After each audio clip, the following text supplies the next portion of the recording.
David Lee Roth recently shared his candid thoughts on Van Halen's 2012 album, A Different Kind of Truth, the band's first studio release with Roth since 1984. As expected, Roth didn't hold back, expressing mixed feelings about the album and its creative direction. "I didn't like A Different Kind of Truth," Roth admitted during an interview. "It didn't feel like the Van Halen I was hoping to return to. It wasn't the same energy." For Roth, the album fell short of recapturing the magic that made Van Halen a household name. He explained, "When Van Halen was at its peak, we were dangerous, hungry, and wild. But this album felt more like we were just going through the motions. We were trying to capture something that was already gone." One of Roth's biggest critiques was the decision to rely on older, previously unused riffs and ideas. Much of the album was built on material originally written in the late 70s and early 80s, with some dating back to before Roth's departure in 1985. While this approach may have appealed to fans nostalgic for the band's classic era, Roth felt it lacked the innovation and spark that defined their early work. "Some of those riffs were from when I was still in the band," he said, "but the vibe was different. It didn't have that chemistry that made us Van Halen in the first place." Roth also acknowledged the shift in the band's lineup as a key factor.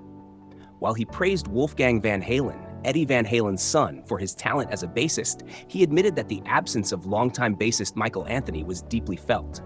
"Wolfgang's a great player, but he's not Michael Anthony," Roth remarked. "Mike brought something special, his harmonies, his swing. It just wasn't the same without him." Despite his critiques, Roth was careful to emphasize his respect and love for his bandmates. "I love Eddie, I love Alex," he said. "But the energy wasn't the same. The chemistry was off, and that's the foundation of any great band. If it's not there, it's hard to make the magic happen." Roth's reflections highlight his belief that A Different Kind of Truth ultimately didn't live up to expectations, either his own or those of the fans. "It wasn't my Van Halen," he stated. "I'll always be a fan of those guys, but I didn't feel that same electricity on this album, and I don't think the fans did either." When asked about the possibility of working with Van Halen again, Roth left the door open, though he seemed content with his current solo endeavors. "I'll never say never," he said, "but right now, I'm doing my own thing, and I'm having a blast."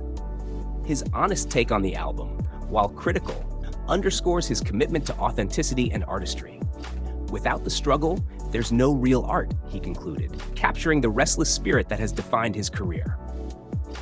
So, what do you think? Did A Different Kind of Truth live up to the Van Halen legacy? Or do you agree with Roth that something was missing? Share your thoughts in the comments below. We'd love to hear your take on this iconic band's journey.